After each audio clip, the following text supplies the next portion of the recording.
ओम शांति। 7 अगस्त 2026 की मुरली है। मुख्य रूप से बाबा ने कहा, तुम सर्वशक्तिवान बाप से योग लगाकर पवित्र बनते हो। यह पवित्रता का ही बल है जिससे सतयुगी स्वराज्य की स्थापना होती है। इसमें लड़ाई आदि की कोई बात नहीं। ज्ञान और योग बल ही पावन दुनिया का मालिक बना देता है। इसी बल से एक मत की स्थापना हो जाती है। आगे कहा, संगम युग पर श्रेष्ठ कर्म करके पुरुषोत्तम बनना है।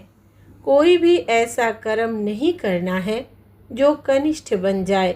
गुप्त रूप में बाप का मददगार बन भारत को स्वर्ग बनाने की सेवा करनी है। अपने ही तन मन धन से भारत को स्वर्ग बनाना है। याद और पवित्रता का बल जमा करना है। अब सुनते हैं महावाक्यों को विस्तार से। बाबा ने कहा, मीठे बच्चे, अब तक जो कुछ पढ़ा है उसे भूल एक बाप को याद करो। प्रश्न है, भारत पर सतयुगी स्वराज्य स्थापन करने के लिए कौन सा बल चाहिए? उत्तर, पवित्रता का बल। तुम सर्वशक्तिवान बाप से योग लगाकर पवित्र बनते हो। यह पवित्रता का ही बल है जिससे सतयुगी स्वराज्य की स्थापना होती है। इसमें लड़ाई आदि की कोई बात नहीं।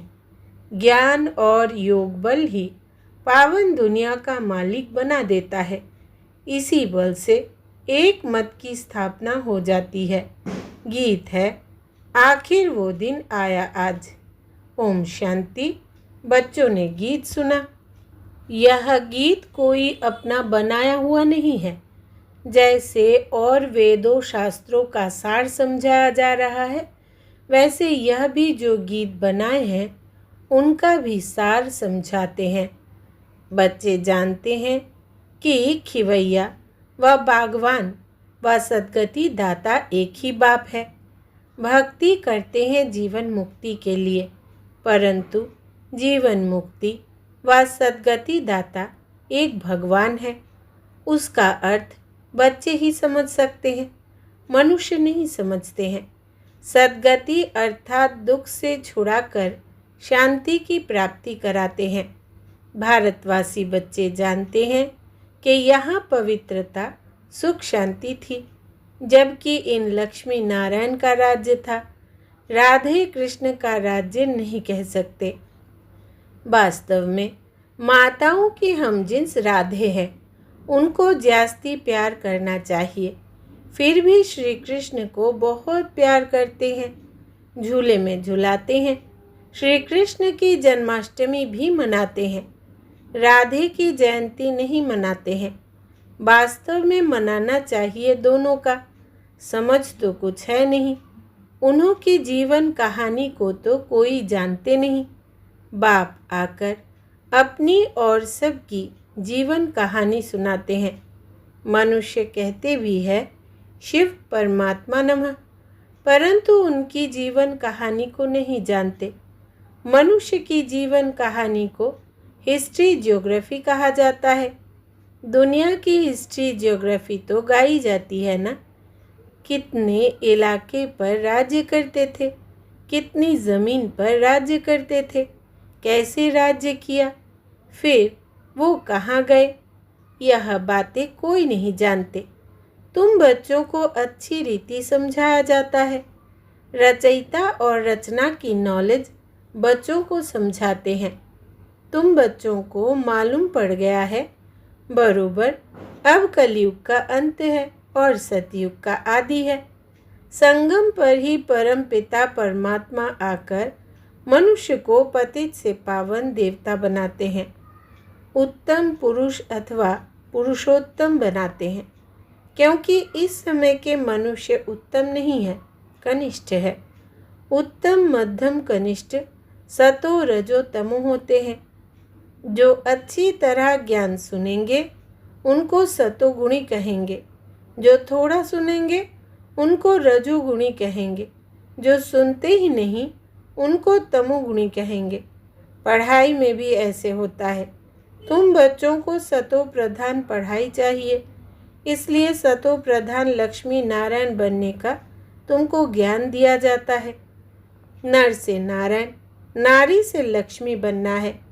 गीता के लिए भी तुम कहते हो कि यह है सच्ची गीता।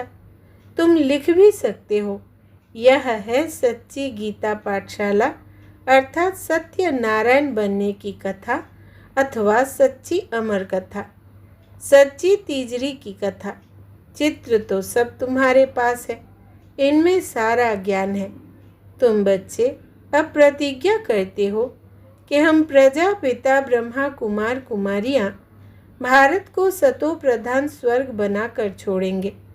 तुमको इत्तला अर्थात खबर करनी है। गांधी जी भी पावन राज्य चाहते थे तो जरूर, अब पतित राज्य है। यह कोई समझ नहीं सकते कि हम खुद पतित है। रावण है 5 विकार, कहते हैं राम राज्य चाहिए तो जरूर आसुरी संप्रदाय ठहरे ना, परंतु यह किसकी बुद्धि में नहीं आता है। कितने बड़े बड़े गुरु लोग भी इतना नहीं समझते हैं। तुम बच्चे इत्तला करते हो कि हम श्रीमत पर ब्रह्मा द्वारा 5000 वर्ष पहले मुआफिक दैवी राज्य स्थापन करेंगे। यह है पुरुषोत्तम संगम युग, जबकि कनिष्ठ पुरुष से सतो प्रधान पुरुषोत्तम बनते हो। मर्यादा पुरुषोत्तम आदि सनातन देवी देवता धर्म ही है। अब एक ही देवी देवता धर्म की स्थापना होती है, फिर दूसरे धर्म होंगे ही नहीं। तुम बच्चे सिद्ध कर समझाते हो कि सतयुग में एक धर्म एक ही राज्य था। भल त्रेता में सूर्यवंशी से बदल चंद्रवंशी में जाते हैं, परंतु होगी एक ही भाषा। अब तो भारत में अनेक भाषाएं हैं। बच्चे जानते हैं कि हमारे राज्य में एक ही भाषा थी। आजकल तो बहुत कुछ देखते रहेंगे। जैसे मुसाफिरी से नज़दीक आते जाते हैं अपने देश तरफ, तो खुश होते हैं कि अब अपने घर आ गए, बस अब जाकर मिलेंगे। तुमको भी अपनी राजधानी का साक्षात्कार होता रहेगा, अपने पुरुषार्थ का भी साक्षात्कार होगा। देखेंगे कि बाबा हमको कितना कहते हैं कि पुरुषार्थ करो, नहीं तो हाय हाय करेंगे और पद भी कम हो जाएगा। योग की यात्रा सबको बताते रहो। समझाना तो बहुत सहज है, सीढ़ी कितनी सहज है। जो देरी से आते हैं उनको दिन प्रतिदिन सहज ज्ञान मिलता है। एक हफ्ता समझने से ही सहज समझ जाएंगे। चित्र ऐसे बने हुए हैं जिनमें एक्यूरेट समझानी है। 84 जन्मों का चक्र बिल्कुल ठीक है। यह भारतवासियों के लिए है। तुम बच्चों की बुद्धि में सारा ज्ञान है।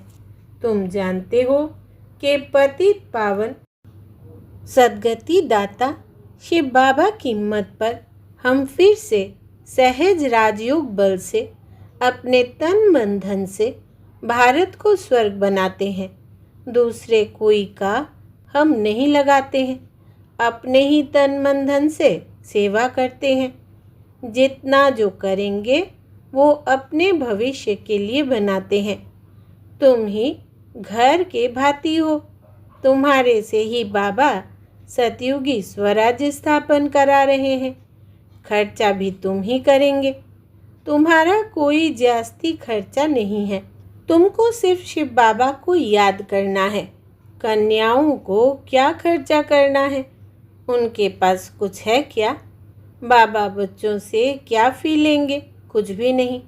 स्कूलों में तो पहले फीस की बात करते हैं। वहाँ कितना पढ़ाई में खर्चा होता है। यहाँ तो शिव बाबा बच्चों से कैसे पैसा लेंगे? शिव बाबा को अपना घर थोड़ी बनाना है जो पैसा लेंगे। तुम बच्चों को भविष्य स्वर्ग में जाकर हीरे जवाहरों के महल बनाने हैं। इसलिए तुम यहाँ जो करते हो उसका रिटर्न भविष्य में तुमको महल मिल जाता है। यह बड़ी समझने की बातें हैं। जितना जो तन मन धन से सेवा करेंगे वो ऐसा वहाँ पाएंगे। कॉलेज व हॉस्पिटल बनाते हैं, 10 लाख 20 लाख लगाने पड़ते हैं। यहाँ तो इतना खर्चा नहीं लगता। छोटे से मकान में रूहानी कॉलेज कम हॉस्पिटल बनाते हैं। पांडवों का आदिपति कौन था? उन्होंने तो श्री कृष्ण का नाम लिख दिया है। वास्तव में है निराकार भगवान। तुमको श्रीमत देने वाला भगवान है। बाकी तो सब है रावण की मत पर रावण राज्य में। रावण की मत पर कितने डर्टी बन पड़े हैं। अब यही सृष्टि पुरानी वही नई बनती है। सृष्टि में भारत ही था, भारत नया, भारत पुराना कहेंगे। नया भारत तो स्वर्ग था, फिर भारत पुराना है तो नर्क है। इनको कहा जाता है रोरो नर्क। मनुष्य की ही बात है। यहाँ सुख का नाम निशान नहीं है। यह कोई सुख थोड़ी है। सन्यासी भी कहते हैं इस समय का सुख कागविष्ठा समान है, इसलिए वो गृहस्थ व्यवहार को छोड़ देते हैं। वो स्वर्ग व सतयुग की स्थापना कर न सके। श्री कृष्ण पुरी तो परमात्मा ही स्थापन करते हैं। श्री कृष्ण की आत्मा और शरीर दोनों सतो प्रधान थे, इसलिए श्री कृष्ण को बहुत प्यार करते हैं, क्योंकि पवित्र है ना। गाया भी जाता है छोटा बच्चा ब्रह्म ज्ञानी समान है। छोटे बच्चे को विकारों का पता नहीं रहता, सन्यासियों को फिर भी पता है। बच्चा तो जन्म से ही महात्मा है। बच्चों को तो पवित्र फूल कहा जाता है। नंबर 1 फूल है श्री कृष्ण। स्वर्ग नई दुनिया का पहला प्रिंस। जन्म लिया तो कहेंगे फर्स्ट प्रिंस। श्री कृष्ण को तो सब याद करते हैं कि श्री कृष्ण जैसा बच्चा मिले। अब बाप कहते हैं कि जो बनना है सो बनो। सिर्फ एक श्री कृष्ण थोड़ी बनता है। प्रिंस ऑफ वेल्थ कितने बनते हैं? सेकेंड थर्ड होते हैं ना। तो यहाँ भी डिनाइस्टी है। बाप के पिछाड़ी फिर दूसरे गद्दी पर बैठेंगे। जैसे घराने होते हैं वैसे यह घराना है। तुम्हारा कनेक्शन ही क्रिश्चियन से है। श्री कृष्ण और क्रिश्चियन दोनों की एक ही राशि है। लेन देन भी आपस में बहुत चलती है। भारत से वो कितना धन ले गए हैं, अब फिर दे रहे हैं। रिटर्न सर्विस कर रहे हैं। यह यूरोपवासी आपस में लड़कर खत्म हो जाएंगे। इस पर कहानी भी है। 2 बिल्ले लड़े, बीच में मक्खन बंदर खा गया। यह बात अभी की है। वो आपस में लड़ेंगे और राज्य भाग्य तुमको मिलना है। अब तुम बच्चों को अथाह ज्ञान है। तुम बच्चों की बुद्धि में है कि हम सब ब्रह्मा कुमार कुमारियां हैं। ऐसे नहीं कि हम गुजराती है, हम बंगाली है। यह है नहीं। यह मतभेद भी निकल जाना चाहिए। हम एक बाप की संतान है। ब्रह्मा द्वारा शिव बाबा की श्रीमत पर फिर से हम अपना स्वराज्य स्थापन कर रहे हैं, ज्ञान और योग बल से। योग बल से ही हम पावन बनते हैं। बाप है सर्वशक्तिमान, उनसे बल मिलता है। तुम विश्व की बादशाही लेते हो। लड़ाई आदि इसमें कुछ नहीं करते हो। सारा पवित्रता का बल है। कहते भी है कि आकर पतित से पावन बनाओ, तो याद का ही बल है। ऐसे नहीं कि वहाँ उल्टे धंधे में जाकर सब भूल गए। यहाँ सम्मुख तो ज्ञान सागर की लहरें देखते रहते हैं। नदियों में तो वो लहरें नहीं होती है। सागर की एक लहर कितना नुकसान कर देती है। जब अर्थक्वेक होगी तो सागर भी उथल खाएंगे। सागर को सुखाकर जमीन ली है। वो जमीन फिर कितने दाम में बेचते हैं तुम जानते हो। यह बॉम्बे ही नहीं रहेगी। आगे यह बॉम्बे थोड़ी थी, छोटा एक गाँवड़ा था। यह माताएं तो भोली है। यह इतना लिखी पढ़ी नहीं है। यहाँ तो पढ़ा हुआ सब भूलना है। तुम कुछ नहीं पढ़े हो तो अच्छा है। पढ़े हुए मनुष्य समझने समय कितने प्रश्न करते हैं। यहाँ तो सिर्फ बाप को याद करना है। किसी देहधारी मनुष्य को याद करने की बात नहीं है। महिमा है ही एक बेहद के बाप की। तुम जानते हो कि ऊंचे ते ऊंचा है एक भगवान, फिर सेकंड नंबर में ब्रह्मा। उनसे ऊंचा कोई होता नहीं, इससे बड़ी आसामी कोई नहीं। परंतु चलते देखो कितना साधारण है। कैसे साधारण रीति बच्चों से बैठते हैं, ट्रेन में जाते हैं। कोई क्या जाने कि यह कौन है। भगवान आकर ज्ञान देते हैं। ज़रूर प्रवेश कर ज्ञान देंगे ना। अगर श्री कृष्ण होता तो भीड़ मच जाती, फिर तो पढ़ा भी ना सके, सिर्फ दर्शन करते रहे। यहाँ तो बाप गुप्त साधारण वेश में बैठ बच्चों को पढ़ाते हैं। तुम हो इनकॉग्निटो सेना। तुम जानते हो कि हम आत्माएं योग बल से फिर से अपना स्वराज्य स्थापन कर रहे हैं। यह पुराना शरीर छोड़ जाए, नया गोरा शरीर धारण करेंगे। अब है आसुरी संप्रदाय, फिर बनेंगे दैवी संप्रदाय। आत्मा कहती है कि हम नई दुनिया में दैवी शरीर धारण कर जाए राज्य करूँगा। आत्मा मेल है, शरीर प्रकृति है। आत्मा सदैव मेल है, बाकी शरीर हिसाब किताब से मेल फीमेल का मिलता है। लेकिन मैं हूँ अविनाशी आत्मा। यह चक्र फिरता रहता है। कलयुग का विनाश भी ज़रूर होगा। विनाश के आसार भी सामने देखते हो। वही महाभारत लड़ाई है तो ज़रूर भगवान भी होगा। किस रूप में, किस तन में है, वो तुम बच्चों के अलावा किसको पता नहीं। कहते भी है मैं बिल्कुल साधारण तन में आता हूँ। मैं श्री कृष्ण के तन में नहीं आता हूँ। यही पूरे 84 जन्म लेते हैं। मैं इनके बहुत जन्मों के अंत के भी अंत में आता हूँ। 84 जन्म सूर्यवंशी घराने वाले ही लेते हैं। वही पहले नंबर में आएंगे। साकारी झाड़ और निराकारी झाड़ दोनों का तुमको सारा ज्ञान है। मूल वतन से नंबरवार आत्माएं आती है। पहले पहले देवी देवता धर्म की आत्माएं आती है, फिर नंबरवार और धर्म वाले आते हैं। चित्रों में समझानी तो बड़ी ऊंची है। बच्चों को समझाना है, कुमारियों को खड़ा होना चाहिए। कोई बच्चियां ऐसी ऐसी बातें समझाए तो कमाल है ना। कितना नाम निकालेंगी, लौकिक अलौकिक दोनों नाम बाला करेंगी। अच्छा, मीठे मीठे सिकिलदे बच्चों प्रति माता पिता बाप दादा का याद प्यार और गुड मॉर्निंग। रूहानी बाप की रूहानी बच्चों को नमस्ते।